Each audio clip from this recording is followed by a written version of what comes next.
All right, shifting gears a little bit. So let's say I'm someone who works with youth. I'm on board with this idea of establishing policies for young people with an eye towards inclusion, but it's a new endeavor for my church. So there's likely to be some pushback from somewhere. And, even personally, I know even in very progressive settings, I've experienced some folks express concern about multi-stall bathrooms, right, that anyone can use. So how do we respond to that kind of pushback to such folks from a place of both hope that they're, sometimes we're all on a journey and some of us walk more quickly on that journey than others. So how do we approach these folks with hope, but also with boldness for moving forward? Yep. Yeah. And I'm a very pragmatic person. Let me say this, and I wrote this in the book too. It is possible that there is so much pushback in your congregation that you are going to be like the one safe person that you're not going to get support from your supervisor, your senior pastor, the church council, whatever.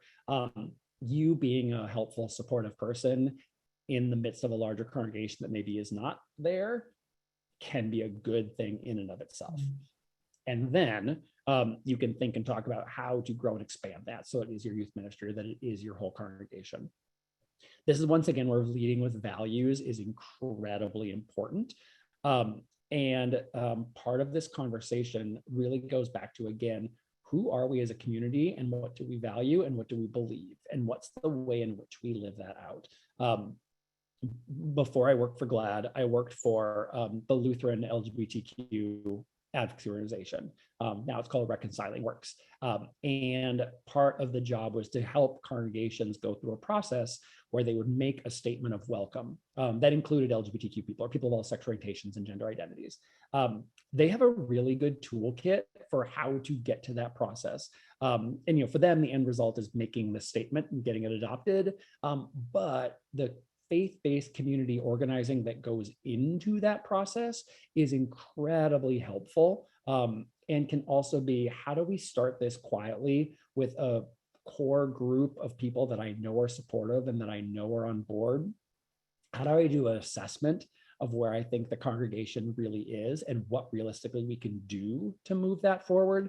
How do I get the key players to also be helpful and supportive in that too? And that's going to be a long process. That toolkit, there's a self-assessment thing, and it sort of says, if you're at the most progressive congregation, it's still probably going to take you like at least 9 months just to make sure that you do this right and it gets adopted in a really good way. If you're a congregation that that there's going to be struggles, it might be a 3 to 5 year process.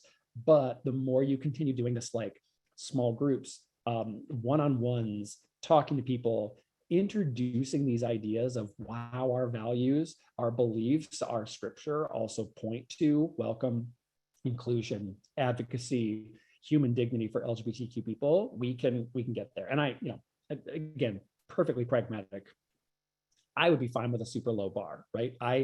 I cheered, and I get it. I cheered when Pope Francis said, denounced criminalization laws, right?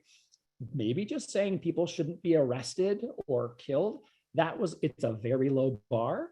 But if I can make sure that I get you on board with that, then I can figure out how to work toward the next thing. And your congregations are probably in different places, not in the same place that we're not that global, but thinking through that. And so if we look at what those bills and laws are, especially as you click through that Equality Federation link and look at your own state, and say, this is one that just seems like really harsh and really one that goes even too far for us. Coalescing support around that and making sure that you have people vocally talking about that can also be really, really helpful. And then that opens the door to, so what does that mean for us? What does that mean for a child who's been part of the congregation since they were born, is now come out? How do we make them a part of our community and make them feel like they're part of the community? Or what does it mean if a visitor comes and is part of our community as well?